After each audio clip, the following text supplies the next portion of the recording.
Raging Gale by James Ryan. Read by the author. Part the 21st. A victory arises from a tragedy.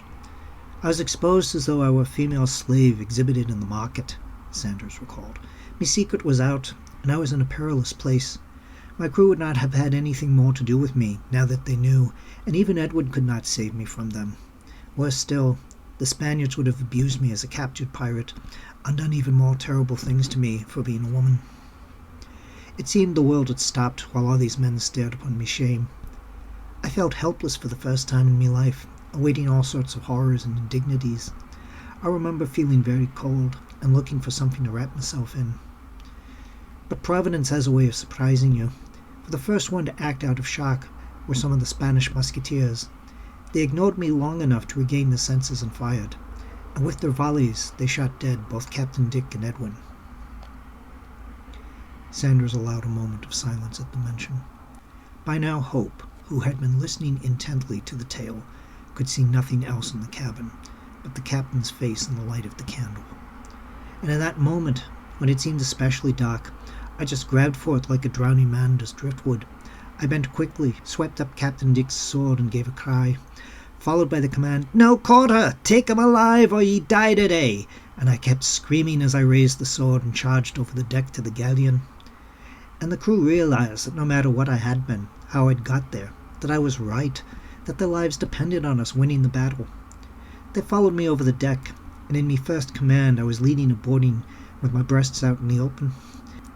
I feared discovery a lot less than I feared death, or feared prison or abuse. And when we won the day, and the galleon was ours, we needed a new captain, now that Captain Dick was among the dead.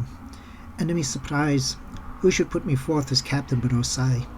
Me being the only one aboard the ship for whom he was never less than a man, but no more surprised than the crew coming to vote for me. "All of them?" asked Hope. "Most. Those that didn't, we gave a fair share of the booty seized before the attack and sent them at port.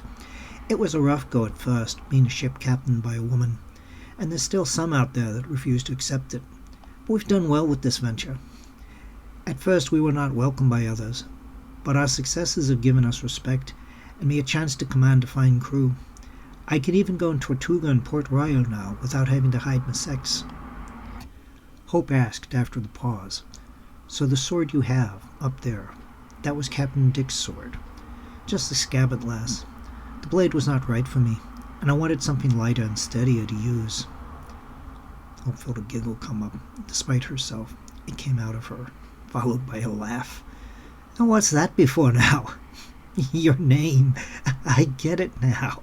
Abigail Sanders. And your point being, the ship, it's not really the Raging Gale the Storm. It's actually the Raging Gale the Captain."